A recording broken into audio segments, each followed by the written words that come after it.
Siapkan satu orang. Siap. 1, 2, 3. Assalamualaikum warahmatullahi wabarakatuh. 4. Lanjutkan pelajaran kita. Kalau pada pertemuan yang lalu kita bicarakan larutan penyangga, khususnya komponen-komponen penyangga, komponen penyusun penyangga. Hari ini kita akan lanjutkan dengan bagaimana cara menghitung pH larutan penyangga. Sebelumnya, semua, oke, mari kita mulai dengan ingatkan kembali di larutan penyangga itu yang kita pelajari pertemuan sebelumnya, bahwa larutan penyangga itu terbagi dua berdasarkan komponen penyusunnya. Ada yang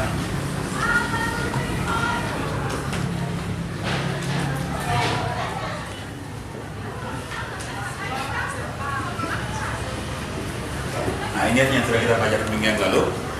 Dan dua, lama berlebih ditambah dengan kesekuan. Sebenarnya sama saja. Begitu pula dengan larutan penyangga basah, itu disusun oleh basa lemah tambah dengan garamnya, atau bisa juga basa lemah berlebih dengan asam kuat. Nah, itu yang kita pelajari minggu yang lalu. Hari ini kita akan lanjutkan dengan ini minggu yang lalu. Hari ini kita akan menghitung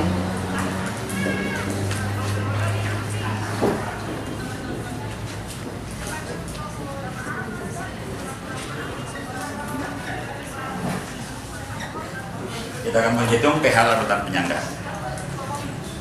Begitu, sudah seperti biasa kita lakukan, kita akan belajar dengan sistem berkelompok. LKS sebentar saya bagikan. Saya tidak usah sampaikan tujuan pembelajaran, karena tujuan pembelajaran ada pada LKS-nya, nanti dilihat sebentar. Perhatikan tujuan pembelajaran, karena itulah yang menjadi target kita dalam belajar. Kalau tujuan pembelajaran sudah tercapai, maka target belajar dengan sendirinya tercapai. Oke, ini sudah duduk berkelompok. Oke, saya langsung bagikan LKS-nya. Nanti dikerja berkelompok.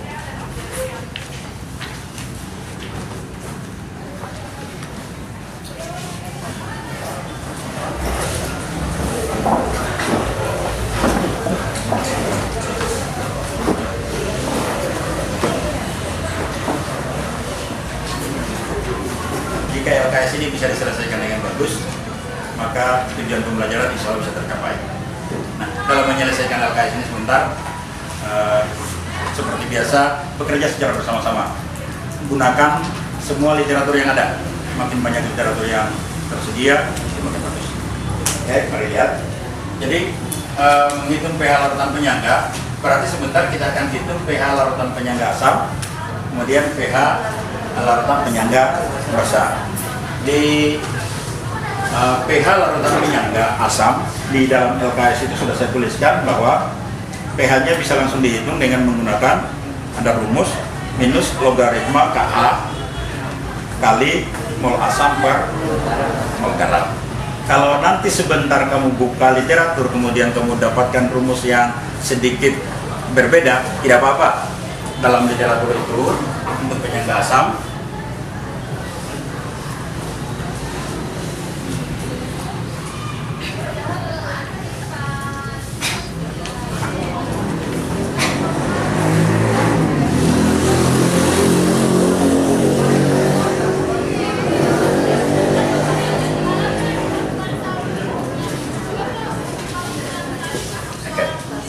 sebagian besar buku menuliskan bahwa penyangga asam itu pH-nya dihitung dengan menggunakan minus logaritma Ka tetap kali konsentrasi asam dibagi dengan konsentrasi garam. Nah, di buku itu, di LKS itu saya sederhanakan, saya tulis minus logaritma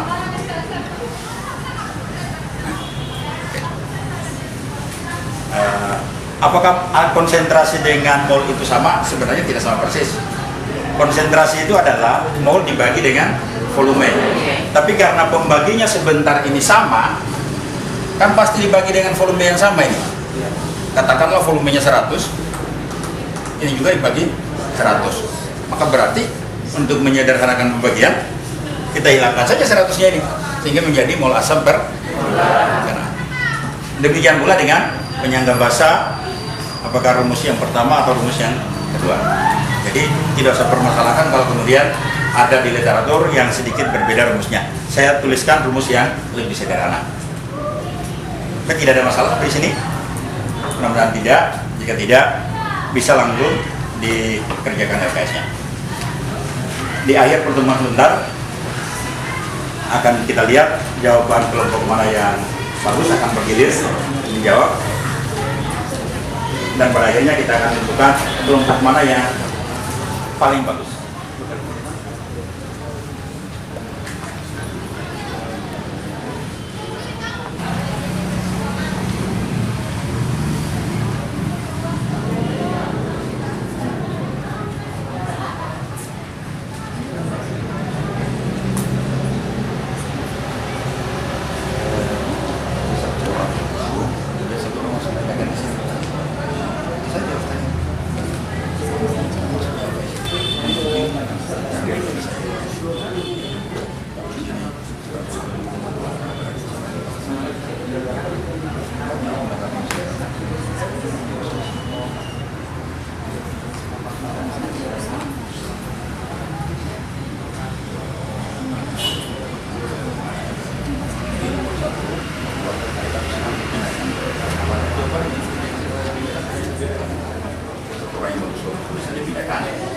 Jadi caranya juga tepat. Pada ini mengerjakan sebuah untuk diikuti urutan penjelasannya yang dikatakan. Setelah dapat jawaban yang bisa bersama, sudah didiskusikan.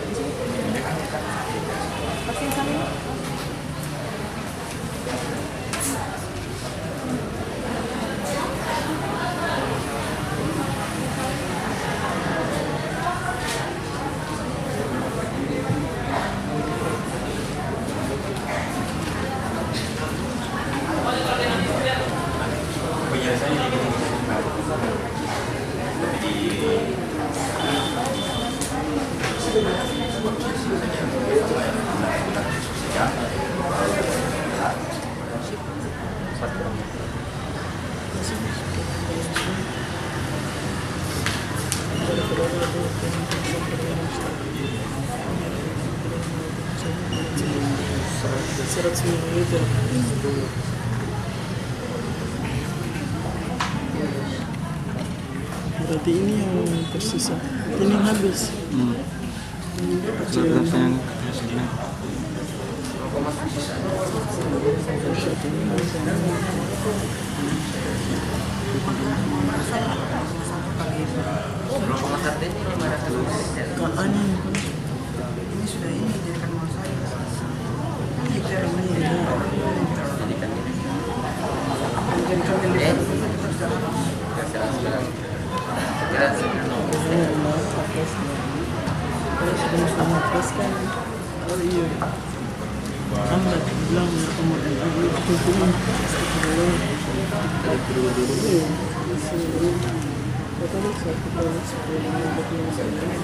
Untuk menyelesaikan LKS-nya sudah cukup. Ada yang kelompok yang belum selesai? Alhamdulillah kalau sudah semua. Mari kita lihat hasil yang kamu kerjakan secara bergilir. Akan saya tunjuk nanti satu orang yang ke depan untuk menyelesaikan soal yang ada pada LKS itu. Kita mulai kelompok 2 yang bagian inilah. Paling bagian yang mari ke depan.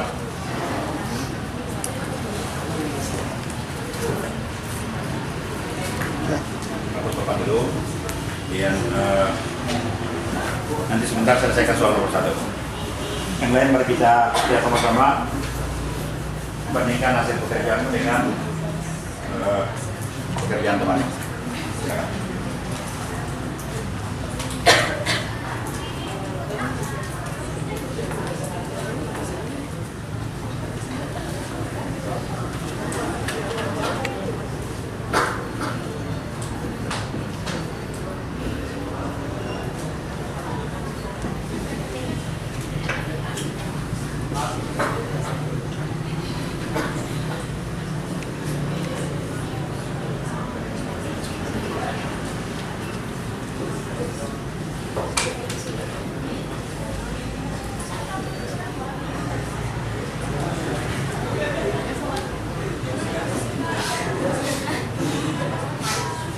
mempunyai jawaban lain?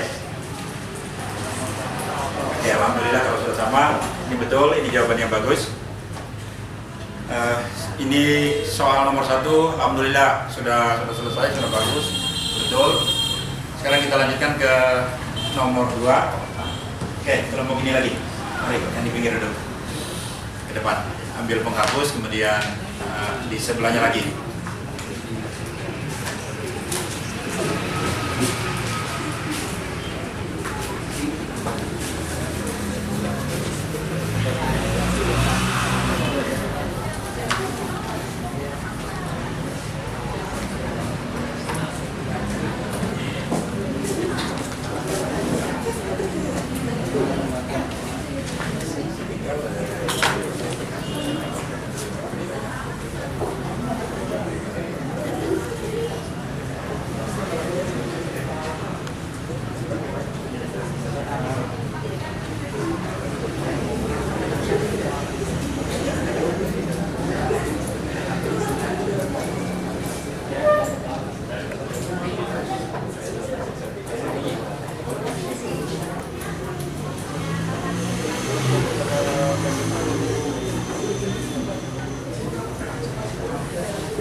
Kita lihat lagi jawaban nomor 2. Ada kelompok yang jawabannya lain? Saya kira ini juga sama semua. Mudah-mudahan tidak ada masalah. Sekarang sebelum kita lanjut ke kelompok berikutnya, untuk nomor 3. Dari 2 nomor ini, sesungguhnya kalau dipelajari dengan bagus, larutan penyangga itu tidak sulit, tidak? Karena rumusnya sederhana. Agak panjang rumusnya tadi di awal. Jadi kan kita bisa sederhanakan. Soal-soal berikutnya mungkin tidak akan seperti ini, tidak. Tetapi kalau konsep dasarnya ini dipahami dengan bagus, pasti tinggal dikembangkan. Yang bagaimana yang maksudnya dikembangkan? Mungkin pada soal berikutnya yang diketahui itu bukan lagi volume dengan konsentrasinya untuk mendapatkan mol. Bisa saja dalam bentuk padat. Nah, tinggal pengembangannya berarti yang bentuk padat itu tadi, kalau bentuk padat kan pasti ada masanya, ada berapa gram, ada MR-nya. Nah, itu yang dipindahkan ke mol. Setelah pindah ke mol, kembali lagi rumusnya sama. Nah, begitu pengembangannya. Oke, mari kita lanjut ke nomor 3 berikutnya. Oke, mari kalau begini lagi dipikirkan.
Semua lihat lagi ke depan. Bagaimana penyelesaian soal nomor 3? Mudah-mudahan ini juga tidak ada masalah. Saya berharap tidak ada masalah. Ikuti panduan yang ada dalam LKS. Sebelum lanjut ke nomor berikutnya, nomor 4, kembali lagi saya ingatkan, pastikan itu dipahami. Soal-soal itu memang mudah, tapi itulah persyaratan dasar atau kemampuan dasar pada penyelesaian soal sebagai larutan penyangga. Kalau itu dipahami, dikembangkan bagaimanapun juga soalnya tidak akan perlu waktu terlalu lama, apalagi sampai kamu tidak tahu. Nomor 4 yang paling belakang, 1 orang.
Alhamdulillah. Akhirnya soal nomor 4 juga selesai, dan saya berharap yang lain juga bisa dapat seperti ini. Jawaban akhir 0,10. Di soal yang lain, untuk soal yang ini, mungkin saja yang ditanyakan bukan lagi molnya, tetapi yang ditanyakan mungkin gramnya. Tapi kalau gramnya kan tidak merubah penyelesaian soal, tidak. Tinggal hasil akhir yang 0,1 itu dikali dengan MR-nya. Nah, seperti itu yang saya maksud tadi, jangan di awal. Oke. Sebelum kita akhiri pelajaran kita hari ini, sekali lagi ada yang perlu kamu tanyakan mungkin, atau ada yang ingin kamu sampaikan berkaitan dengan cara menentukan larutan pH larutan penyangga, baik penyangga asam maupun penyangga basah.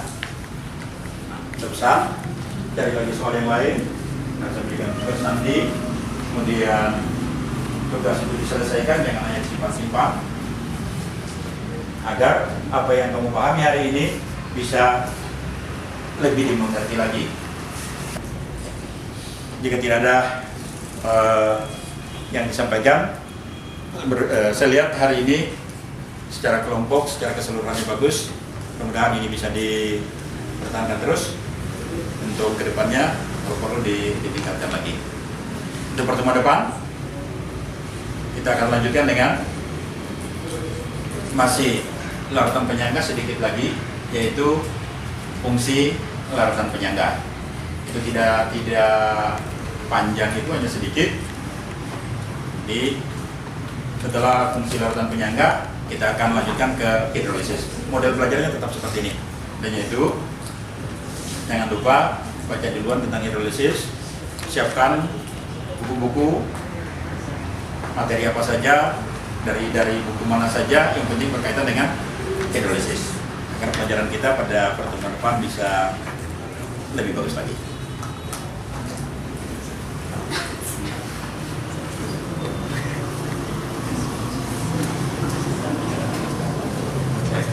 Waktu kita sudah habis,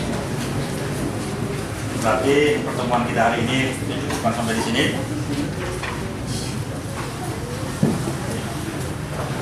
Demikian pertemuan kita, selanjutnya saya ucapkan terima kasih. Oke, kelasnya siapa?